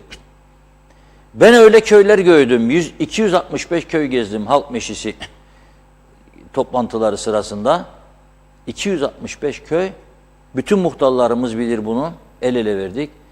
Ve sorardım köye gittiğimde, derdim Hüseyin be derdim, sen senede kaç defa diş doktoruna giden? Bakardım dişler sapsarı. Ya sene ne senesi? Unuttum ne zaman gittiğimi. Niçin? Paramı var, ben diş doktoruna gideceğim. Bir gittik, bir dokandı, bir hale para. Neden bu köylerde tarama yaptırmayalım biz? Diş taraması. Neden genel sağlık taraması yaptırmayalım? Şeker taraması, tansiyon ölçme hizmetlerini geliştirmeyelim. Neden diyabet hastalarına diyetisyen alıp götürmeyelim? Gıda tavsiyelerinde bulunmayalım. Devletin üstündeki yükü de azaltmak açısından. Devlet de programın başında söylediğim gibi bu ülkeye geliyorsa ister tahsil için ister özel izin, çalışma izinli sigortasını yatıracak, hastanelerde öyle muayene olacak. Mecbur edeceksin ilgili kurumu bu parayı yatıracak. Ben karışmam, üniversiteye geldi gelmez, okula da gelmez, ben bu için paramı yatıracağım. Yatıracaksın. Yatırmazsan da getiremeyeceksin. 2 + 2 3 etmez, 4 eder. 2 + 2 3 etmez, 4 eder. Hayırlısıyla inşallah, maşallah bitsin bu 25 Aralık seçimleri. Gerilimden uzak, şiddetten uzak, hakaretten uzak, insanların kişisel durumlarıyla alay etmek, onları küçümsemeye yaklaşımından uzak. Bakınız bugünlerin yarınları da var. Küçük bir ülkedeyiz, yüz yüzü görür. Hiç kimseyi de tahrik etmeyin lütfen. Gerek yoktur buna. Kazanırsın, kazanırsın. Kaybedersin, kaybedersin. Benden değildi, olmayabilir. Mecbur değildir senden olsun. Senden olmadı diye onun şeref ve haysiyetiyle dalga geçmeye yahut da eleştirmeye yahut da saldırmaya hakkın yoktur. İşine bak. Eğer inandırıcıysan zaten kazanırsın. Değilsen de kaybedersin. Bu böyle. Dernek seçimleri nasıldı? Her parti hemen hemen bir derneğin sahibidir. Esnaf Sanatkarlar Odası bile partilidir ya. Başkanlar. Öğretmenler sendikalarına bakın. Biri değilse öteki, öteki değilse yönetimde onlar öyle. Bakın gelmiş geçmiş milletvekilleri çoğu sendikalardan adaydır. Bakın kıtamızdan kaç tane başkan geldi geçti milletvekilliğinde. Bu böyledir. Küçücük ülkede maalesef siyaset oyununu biz bu şekilde oynuyoruz. Evet Funda Hanım. Devam edelim mi? Celal Harun'da kalmıştık. Uzunca bir mesaj ama hızlıca okuyacağım Celal Bey. Şehit ailesi Şifa Harun, susturamazsın bizi, korkutamazsın bizi diyor. Şehit Aileleri ve Malul Gaziler Derneği Başkanı Gürsel Benan'ın anma törenindeki söz hakkı elinden alınmış. Dile getirdiği eleştirileri duymak bile istemiyorlar. O zaman bize düşen duymak istemedikleri bu sözleri, ağzı bantlı olanların sözlerini defa ve defa tekrar etmek.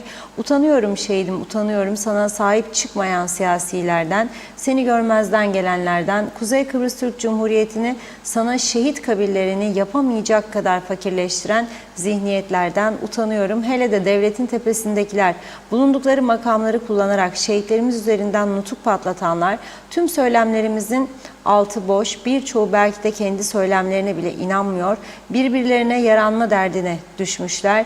Ey siyasiler, biliniz ki vatan, millet, bayrak edebiyatınız bu ülkede artık prim yapmıyor. Zamanı çok israf ettik. 84'te neysek bugün 2022'nin son günlerinde o olmaya devam etmenin vahim sonuçlarını yaşıyoruz. Bolluk içinde yokluk yaşayan ve sınıflar arası uçurumun pahalılıkla derinleştiği bir toplumda eğer rica ile yaşama düzeni de halka kendini dayatmışsa sağlıklı bir demokratik gelişmeye ve onun doğuracağı siyasal istikrara imkan yoktur. Osman Lord Elyeli diyor ki turdan gelmiştim. Polis yürüyüş değneklerini bulup tecavüz aleti olarak işlem yapmıştı. Ve diğer mesajında da şöyle yazmış. 40 senedir çalışırım, bir araba alamadım. Adamların hiçbir işi yok. Ceplerinde 3 kuruş yok. Ansızdan bir bakıyorsunuz lüks Mercedes, Jeep, BMW çıkarır. Nereden gelir bu gelirler? Denetim şart dedi. Zeka Üçer Londra'dan yazıyor. Selamlar demiş. UBP 1. Parti. Atilla Geçer Eskişehir'de bir abim vardı. 73 Harbi'nde siperden kafamızı çıkartamıyorduk derdi. Öyle bir ateş altındaydık. Osman Lord Eyleyli yolda geçerken uzun zaman görmediğim bir kebapçı arkadaşı gördüm. Selam verdim. 3 tane polis arabası düştü peşime. Gidip geldiler, önümü kestiler. Polisin davranışı çok farklı. Ver telefonu, tutuklusun. Ben de Allah'ın garibi sipariş dağıtırım müşterilere. Ne zaman zamanla yarışırım diyor. Tam 20.000 lira zarara uğrattılar beni. 40 dakikamı çalarak benden de suçsuz olduğumu anlaşılsın neler. Sonunu anlayamadık ama. Alper Ali Güllü her zaman doğru haber, doğru kanal, kolay gelsin diyor. Evet, Veli Baş hayırlı yayınlar diledi. Hasan Yalınca, yani hala da Rum'dan kalan malları alamadıkları için şikayet edenler var. Madem hiç hayır edemeyeceğiz diyor. Erkay Yıldız, Reşat abi ben 17 yaşında askerde kafama kurşun yedim, kör oldum. Beni de gazi ilan etmediler. Göya ateşkes ülkesiymiş. İşte yine saçma sapan yasalar. Keşke meclistekiler biraz halkın ve şehitlerimiz için bir şeyler yapsalar. Her konuda haklısınız, saygılar demiş. Osman Lord Elyeli ellerimizde eşdeğer puanlar var diyor. Hiçbir işe yaramaz, hiçbir yer alamadık. Ayten Güler Hasgören, bu ülkeye okuma adına gelen siyahi öğrencilerin altlarında BMW, Mercedes araba kullanıyorlar. Burs'ta okuyorlar. Sözde ben anlayamadım, bunları kontrol ediyorlar mı? Nazım El Albant, geç de olsa kaçırmak istemiyorum. Şimdi gelmiş, hemen yazdı bir de. Hadi diyor, hayırlısı, seçimlere de artık az kaldı. İyi olan kazansın. İnşallah ülkemize hayırlı uğurlu olsun. İyi hafta sonu dilerim. Sevgiyle kalın dedi. Atilla Geçer, 73 Harbi'nde yanımdaki arkadaşım vuruldu. Yarasını saramadım dedi. Osman Lord Elyeli, Kıbrıslı tüm halk atalarımız 63-74'te savaşan herkes gazidir. Gazilik unvanı verilip gazilik maaşı almalı ama yabancı turistlerimiz hep gazi maaşı alırlar. Hem de devlette iş, hem birçok haklarda tanınır demiş. Zeynep Toros, Biz KKTC'de hepimiz geleceğe yürüyoruz. Allah çocuklarımızı, torunlarımızı korusun. Bizim başka ülkemiz yok. Umarım başımızdaki yetkililer artık farkına varırlar ve bu gidişat düzeltirler. Umut etmekten başka da çaremiz yok şu an demiş. Şenol Tatlıcıoğlu selamlar dedi. İzzet Kahraman şimdi diyor video çeken kişiyle alakalı galiba. Yarın ona diyor komünist derlerse milliyetçiler hiç şaşırmam demiş. Rum derlerse de şaşırmam diyor. UBP zihniyeti hep aynı damga vurur insana demiş. Osman Lord Elyeli bir ağaç var orada iki aşkın ağaç diye. Umarım ağacı kesmezler diyor. Turistleri götürüp adak yapıp fotoğraf çekiyorlardı diyor. Kaplumbağa koruma bölgelerini de yok ediyorlar. Karettaları öldürüyorlar demiş. Zeka Uçar KKTC inşallah Sayın Türkiye Cumhurbaşkanı Erdoğan ve şimdiki koalisyon hükümeti zamanında tanınacak inşallah diyor Zeka Bey. Evet bakıyorum. Osman Lorteleli diğer mesajında Mustafa Altuğ adaylığını tekrar koymalıydı demiş. Velibaş gerçekten Hisarköy çok güzel bir köy. Orkideleri gidip gördüm. Herkese tavsiye ediyorum görsünler demiş. Özkan Bişmiş seçimde son gece paralar oyları tespit edecek diyor. Vahit Erdoğan bıkkınlık geldi bu seçim olaylarından. Sokağa çıkamaz olduk bir an evvel demiş kurtulsak. Gerçekten bu ülkede artık seçim bitsin demiş. Evet İzzet Kahraman sonsuz teşekkürler diyor TV 2020'ye hepimize tüm çalışanlara. Bir iki mesaj okuyup ara verelim. Kıymet Nazım Topal şehitlerimizin üzerinden ne diyenler şiddetle kınıyorum demiş. O kısmı çözemedim. İşte de benim dayım 63 şehidi. Hiçbir şey istemedik. İstemeyiz de. Amcam 74 şehidiydi. Mekanları cennet olsun demiş. Yaşar Aracı iyi akşamlar diledi. Osman Lord Elyeli, CTP'li bir köylü akrabamız. CTP'ye oy vermeyecek misiniz? De bize hizmet verilmiyor. Komşunun avlusuna parka döşendi, kaldırım yapıldı. Belediyecilik diyor siyasi parti kaldırmaz. Hizmet amaçlı olmalı, tarafsız demiş. Evet çok teşekkür ediyoruz. Yine devam edeceğiz. Reşat Bey buyurun.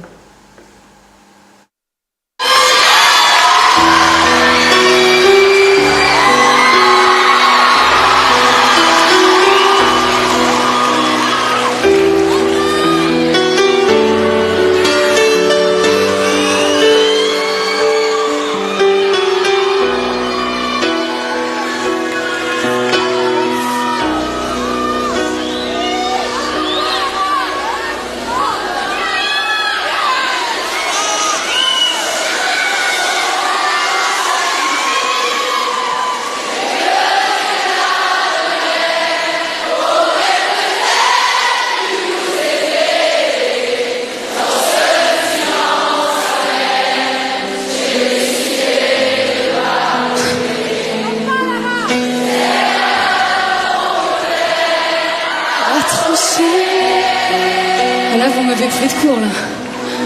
On n'a pas petite fille pour moi, souvent de reculer, presque comme une mère. Tu me voudrais me protéger. Je t'ai volé ce sang qu'on n'aurait pas dû partager. À bout de mon rêve, je l'ai écrit.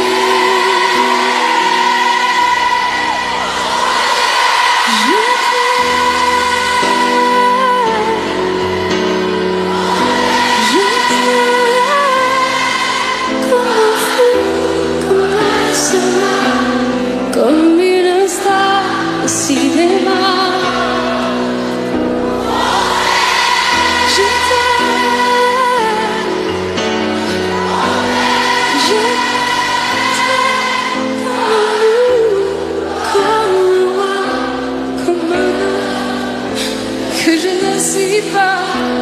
Tu vois, je t'aime comme ça.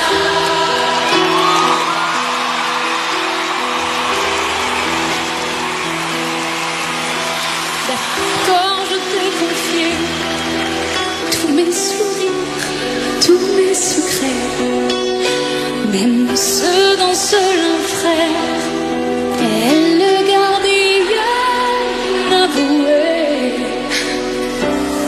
cette maison de pierre, Satan nous regarde danser. J'ai tant voulu la guerre de corps qui se faisaient la paix. Je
Tu vois, je t'aime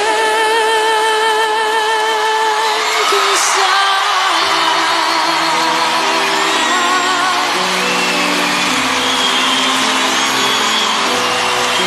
Tu vois, je t'aime comme ça.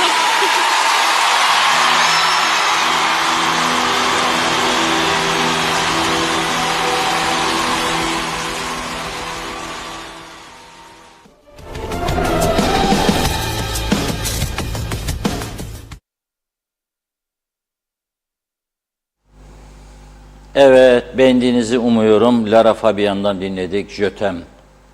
Çok güzel bir şarkı. Aynı zamanda daha önce O Ses Sizin yarışmalarında falan da öne çıkan bir şarkıydı hatırladığım kadarıyla. Şimdi biz Kıbrıs'ın kuzeyinde zafer kimin olacak onu konuşuyoruz. Bu arada altın kolye, özür diliyorum. Kalpli kolye ve kalpli bilezik hediyelerimiz devam ediyor tabii. Vereceğiz. İlk 10 kişi kim yazdıysa Lefkoşa'yı sorduk, Gazi Mausa'yı sorduk, Girne'yi sorduk, Lefke Güzelyurt'u sorduk. İlçe olarak 6 ilçe. Şimdi bugün İskele'yi soruyoruz. Son. UBP adayı var. Hasan Sadıkoğlu, şimdiki belediye başkanı ve Mehmet Şenol. Zafer kimin olacak? İlk 10 kişiye kalpli kolyemiz çok güzel veya kalpli bilezik vereceğiz. Diyalog sizin sesinizdir, gözünüzdür, dilinizdir. Ne kadar sahip çıkarsanız, ne kadar iyi korursanız bizler de o kadar çok size tarafsız ve bağımsız bir gazetecilik anlayışıyla hizmet ederiz. Kazandıklarımızı halkımızla paylaşmasını bilen bir anlayışımız vardır. Bunu zaten sizler de biliyorsunuz.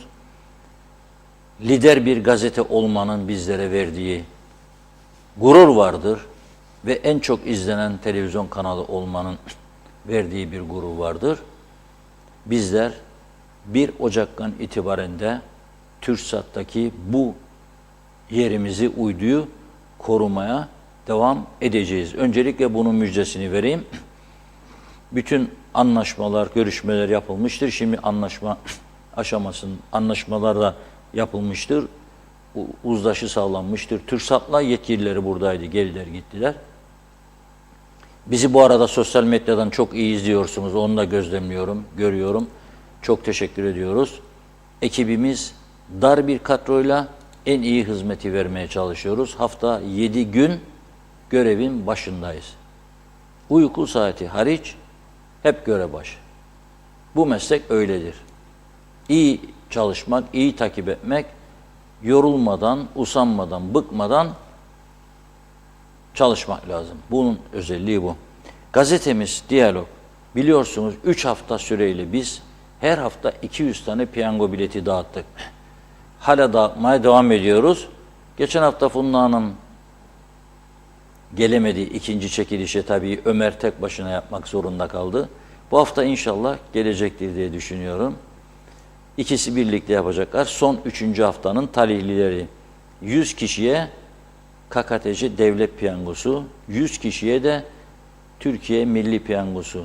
20 tam, 30 yarım, 50 çeyrek bilet. Kampanyayı durdurduk, daha gün var yılbaşına. Ama neden durdurduk? Çünkü kuponlar birikecek, ki birikti son kampanyanda, bize gelecek.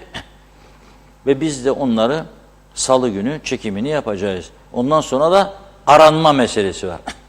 Bazı uzak bölgedekiler diyor ki, bir bilet diyor mesela şu kadar para, tam bilet 200 lira ama siz veyahut da ne bileyim bir devlet piyangosu 75 lira, ben Karpaz'dan nasıl çıkıp geleceğim?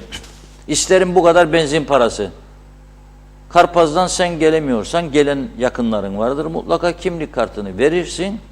O kimlik kartını getirir Diyalog Medya'ya alır. Ayrıca piyango biletinin parasıyla ölçme. Belki de senin alacağın o biletten sana milyonlar çıkacaktır. Öyle düşün. Bu bir şanstır. Şimdi ne yaptık? Pahalılık vardır. İnsanlarda sıkıntı vardır. Çocuğu evlenecek, ne bileyim ya da doğum yapacak, şu bu. Dedi ki altın her gün yükseliyor ama buna rağmen alın bu şeyi göze, harcamayı. 5 kişiye çeyrek altın veriyoruz şimdi. Piyango biletini durdurmak zorunda kaldığımız için sırf yeni yıla hediyesiz girmemek adına 10 kupon sadece biriktireceksiniz. Dün ilk kuponu vermiştik. Bugün ikinci kuponla birlikte bir de yedek kupon verdik. Yani birinci kupon yerine geçer. Saat 14 itibariyle birçok bayide gazetemiz bitmiş idi bugün. Ama bulunduğunuz bölgede bitmediyse şu anda bile koşup alınız Diyalog. 2 kupon birden, yarın üçüncüsü 10 kupon gene bize göndereceksiniz. Yine burada çekiliş yapılacak. 5 kişiye birer adet çeyrek altın, hakiki ama yani altın suyuna batırılmış değil, bildiğiniz çeyrek altın vereceğiz. Bunu da buradan duyurmuş olayım ve geleyim. Keşke ekonomik şartlar iyi dönse de herkes iyi kazansa, daha refah ve mutluluk içinde yaşasa diyoruz. Kıbrıs'ın bir şansı var şimdi önümüzde. Doğal gaz şansı. Dün okumuştum burada. 6. parselde 3 trilyon ayak küp doğal gaz bulunmuş.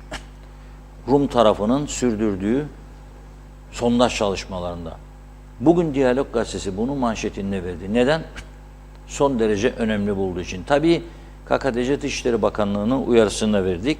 Bugün de Türkiye Cumhuriyeti Dışişleri Bakanlığı Sözcüsü Büyükelçi Tanju Bilgic'in bir açıklaması var. Diyor ki Doğu Akdeniz'deki kıta sahanlığımızda hiçbir ülkenin, şirketin veya geminin iznimiz olmadan hidrokarbon arama çıkarma faaliyetine bulunması söz konusu değildir.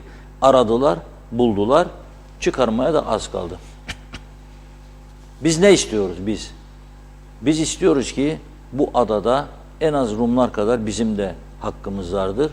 Adanın 2 kurucu ortağından biriyiz. Kıbrıs Rumlar ve Kıbrıs Türkler bu adanın sahibidirler. Bu doğal zenginlikleri paylaşmak istiyoruz. 1963-74 arası bizim kayıplarımız oldu.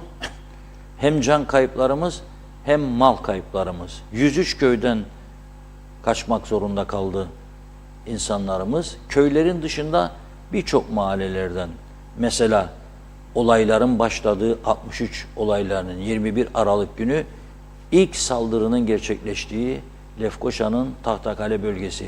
Benim ailem de oralardan göçmendir.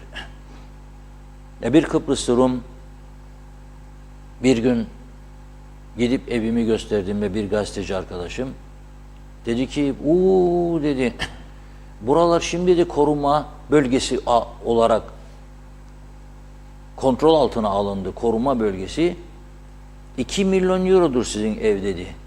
Ben de dedim ki 850 Kıbrıs lirasına aldınız babamın elinden. Nereye gelecekti? Daha sakin, daha güvenli bölgeye kaçıp. Neresi burası? Lokmacı'nın yan tarafları. Aras'ta oralar. 30 Kıbrıs lirası maaş, 15 Kıbrıs lirası ev kirası. O 850 lira 2-2,5 yılda temizlendi. Ev de orada şimdi 2 milyon euroymuş. Herkesin zararları oldu. Türklerin de 74 sonrasında da Rumların, kabul etmemiz lazım. Onların da çok büyük zararlar oldu. Bizden daha fazla zararlar oldu. Şimdi yeni zararlara, yeni kayıplara ihtiyacımız yoktur. İki toplumda aklını kullanıp doğru dürüst bir anlaşmada birleşirse, tabii ki altını çizerek söylüyorum her zaman, güvenliğimizin sağlanması şartıyla güvenlik altında yaşamak isteriz. Onlar da yaşasın, biz de yaşayalım. Bize saldırmadıkları sürece bizden zaten hiçbir zarar görmediler. Saldırmayalım birbirimize, bu zenginlikleri paylaşalım. Böylesi bir gelişme Kıbrıs adasında iki toplumu da, iki halkı da refah düzeyi açısından çok yukarılara çeker. Ağlamak, didinmek, sefalet şartlarında yaşamak yerine mutlu yaşamak hepimizin dileğidir.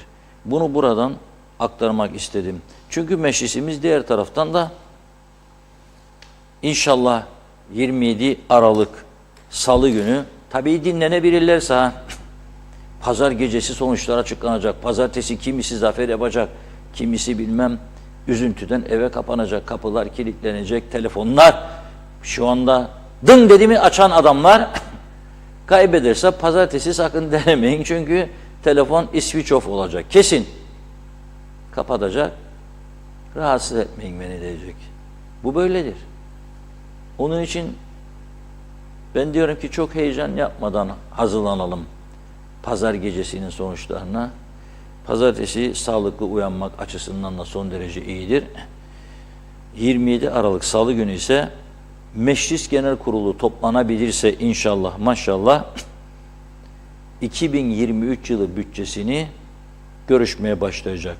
35 milyar 830 milyon Türk lirası. 12'lerden 35'e atladık. İyi düşünün bunu. 12'lerden 35'e.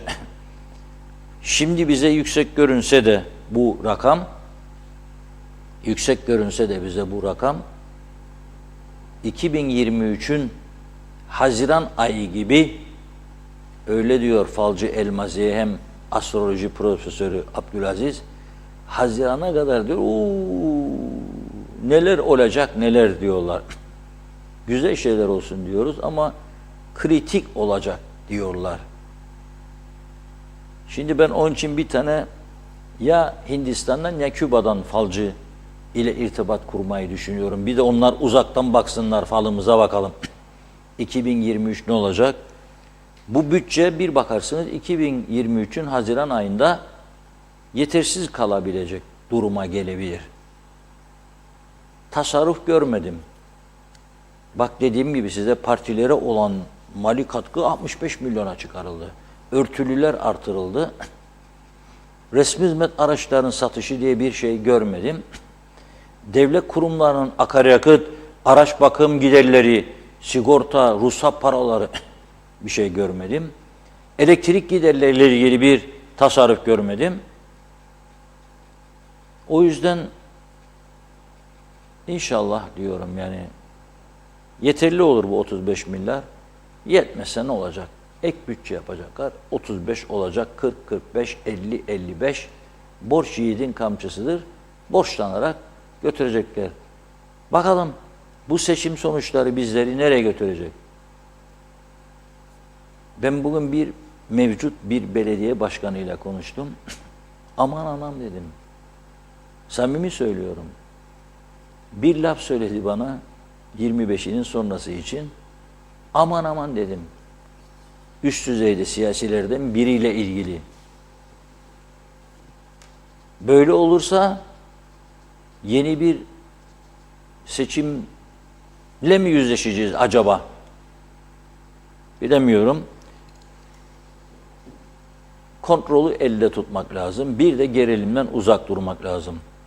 Anlayış, sevgi, saygı, dayanışma bunlar son derece önemlidir. En azından komşumuzda, aile yakınlarımızda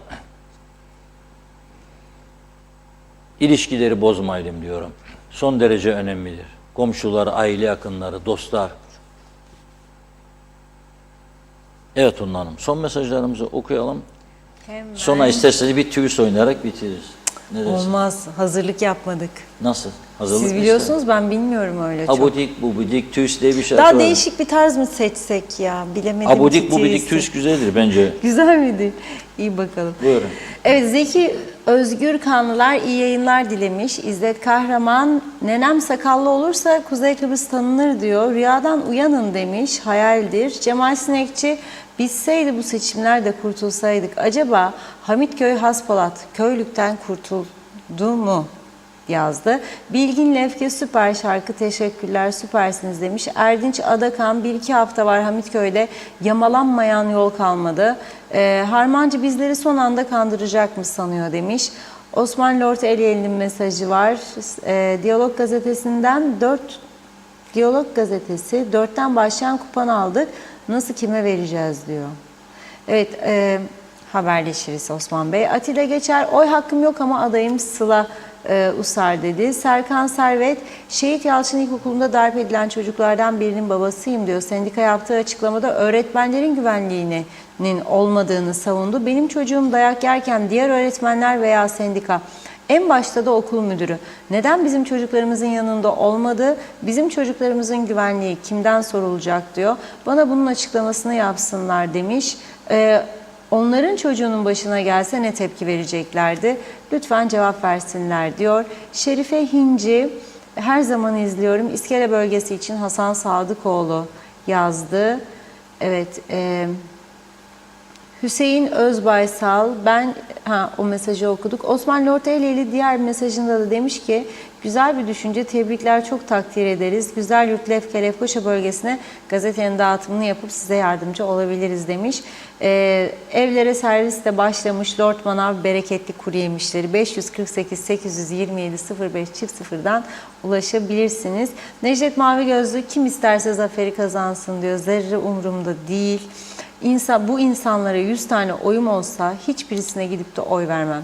Gelen hep anamızı sorar, babamızı sorar, yok diyor. Bitsin bu seçimlerde, kurtulalım.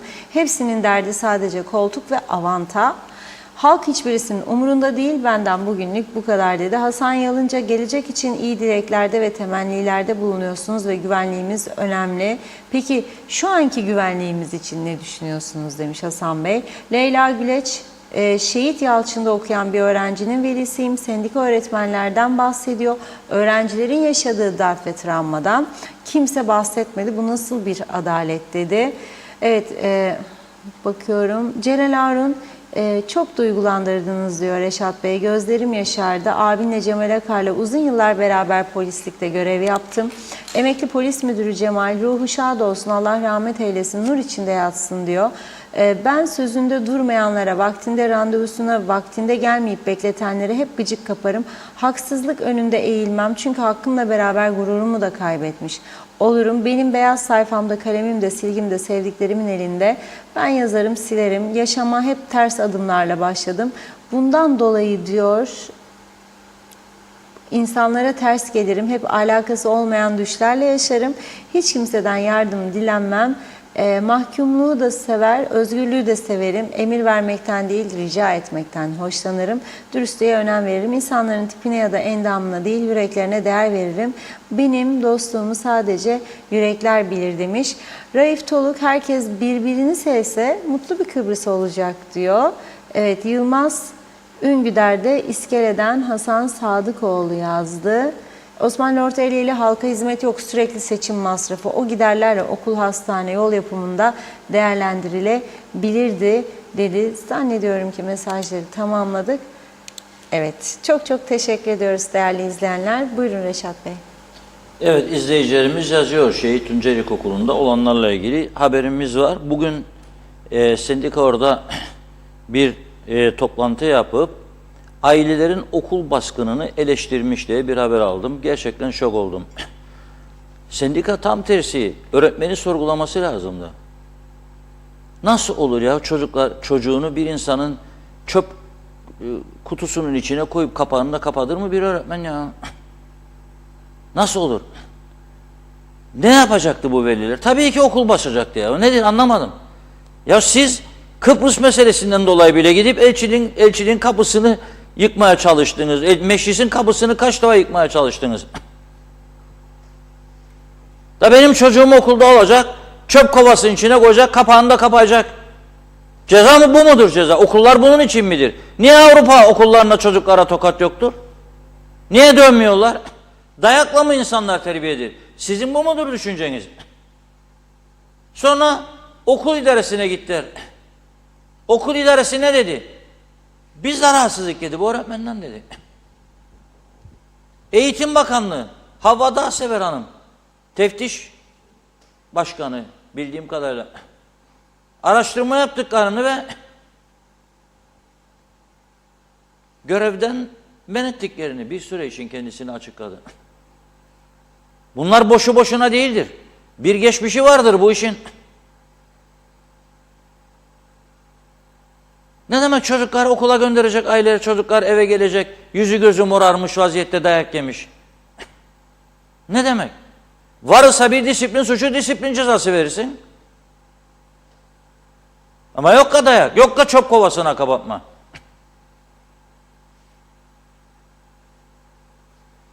Verileri dinleyin keşke bunu yapacağınıza. Eğitimde kaos var. Başından beri söylüyorum eğitimde kaos var. Öyle günde 2 saat, 3 saat eğitimle bu çocukların geleceği garanti altında değildir açık söyleyeyim. Hele bir çözüm olursa zaten mecburen AB'nin normlarına uyacak, tam güne geçecek. O zaman ne diyeceksiniz? Şimdi hep amalar mamalar. Neymiş ama mama? Altyapı yok. Yapaydınız beraber paranız var. Çok zenginsiniz siz de.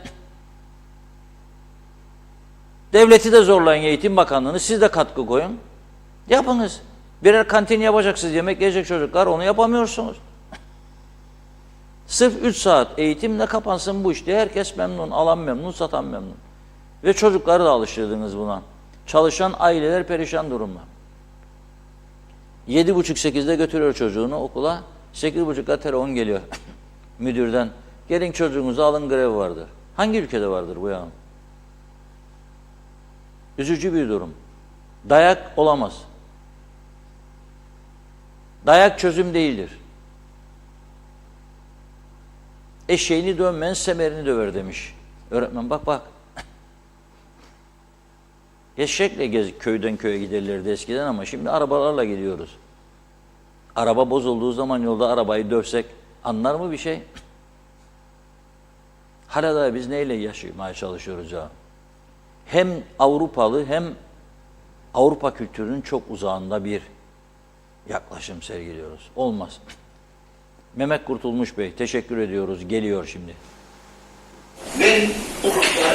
Hayırlı akşamlar kullanım Reşat Bey. Cumanız mübarek olsun. Allah'ım sizleri nazarlardan korusun. İyi ki varsınız. Sağ olun, var olun. En büyük TV 2020.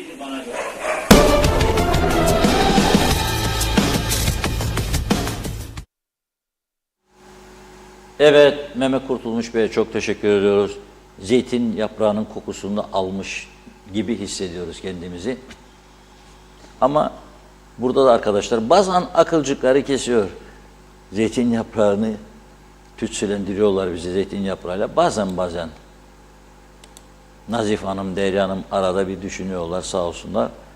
Bugün de Mehmet Bey'in uzaktan gönderdikleriyle yetiniyoruz ve sizlere veda ediyoruz. Pazar akşamı 18'den 17.30'dan itibaren hatta tabii seçim yasakları kalktıktan sonra biz sonuç veren bir yayın kuruluşuyuz. Yasakları kırmadık bugüne kadar, kırmayız. Çok kişi kırıyor. Biz bekliyoruz. Seçim Yüksek Kurulu izin verdiği andan itibaren veriyoruz. Sonra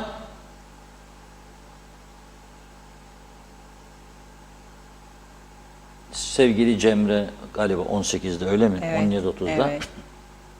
evet. Akademisyen bir arkadaşımızla birlikte seçim sonuçları, canlı bağlantılar. Sonra biz inşallah maşallah Funda Hanım'la burada olacağız. Pazarı tabii Funda Hanım'ın biraz şey olacak, işe ayrılacak ama iyi olur alışması bizim gibi zaman zaman. Seçim sonuçlarını değerlendireceğiz, sizlerle birlikte olacağız. O vakte kadar hoşça kalın diyorum. Aman aman aman, siyasilerin tahriklerine gelmeyiniz, hiç kimseyle kavgaya girmeyiniz, ipleri germeyiniz. Siyasiler bugün böyledir, yarın başkadır. Bugün senin yüzüne güler, yarın başkasının yüzüne güler. Ne yapalım be kardeş der sana. Senin yaptığın bütün iyilikleri, hizmetleri unutur. Kimseyle gerilime girmeye gerek yok. Demokratik bir yarış olsun, dostluk kazansın, sevgi kazansın, iş yapabilecek olanlar gerçekten kazansın diyorum. Evet bundan. Evet, çok çok teşekkür ediyoruz değerli yorumlarınız için ve sevgili izleyenler, programımızı bugünlük, bu haftalık burada noktalıyoruz. Ben de güzel bir hafta sonu geçirmenizi diliyorum. Ülkemiz için hayırlısı olsun. Yeniden görüşünceye dek hoşça kalın, iyi akşamlar.